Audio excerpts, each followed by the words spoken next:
orucun savabı müəyyən bir ədədlə məhdudlaşmayıb. Əksinə, orucluya savabı hesabsız veriləcək. Əbu Hureyra radiyallahu anhudan gələn hədisdə Peyğəmbər sallallahu əleyhi və səlləm buyurmuşdur. Uca Allah deyir ki, Adəm övladının bütün əməli özü üçündür, oruç tutmaqdan başqa. O mənim üçündür və onun mükafatını özüm verəcəyim. Və oruc bir qalxandır. Yəni sizlərin biriniz oruclu günü olarsa, pis sözə danışmasın, səsini qaldırıb mübahisə etməsin. Əgər kimsə onu təhqir edib, onunla vuruşarsa, mən oruç tutmuşam desin. Və Muhammedin nəfsi əlinə olan Allah'a and olsun ki, oruclunun ağzına gələn qoxu qiyamət günü Allah yanında mis qoxusundan gözəldir. Və oruclunun fərəhləndiyi, yəni sevindiyi iki an vardır. Belə ki, orucunu açdığı zaman iftarı ilə fərəhlənər, Rəbbi ilə görüşdüyü zaman orucu ilə fərəhlənər. Başqa rəvayətdə gəlir ki, Adəm övladının bütün əməli qat-qat artırılar. Bir yaxşı əməli 10 mislindən 700 mislinə kimi artırılar. Uca Allah belə deyər, orucdan başqa.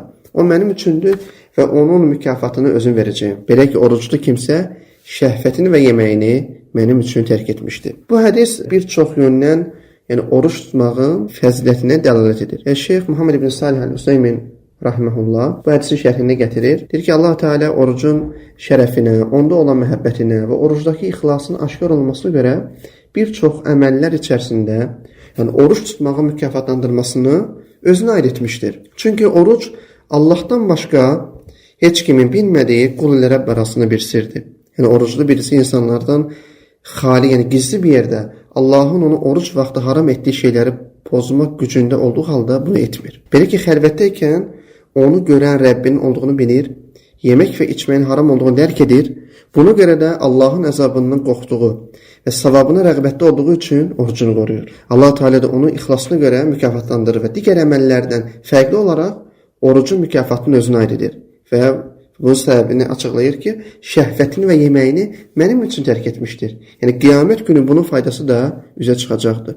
Necə ki, Sufyan ibn Uyeynə rahimehullah deyir ki, qiyamət günü Allah Azza və Cəllə qulunu hesaba çəkər. Yəni etdiyi zülmləri bütün əməllərindən qarşılayar. Sonda oruc qalar, yəni ona toxunmaz. Əgər yenə zülmləri olarsa, yəni Uca Allah onları özü ödəyər və orucuna görə onu cənnətə daxil edər. Və digər fayda, Uca Allah oruc haqda deyir ki, onun mükafatını özüm verəcəm. Yəni onun mükafatını öz kərim nəfsinə aid etmişdir. Çünki salih əməllərin savabı ədədlə artırırlar. Bir yaxşılıq 10 mislindən 700 mislinə qədər artırır, amma oruc Allah Teala heç bir ədədlə əlaqələndirmədən onun mükafatını özünə aid edir.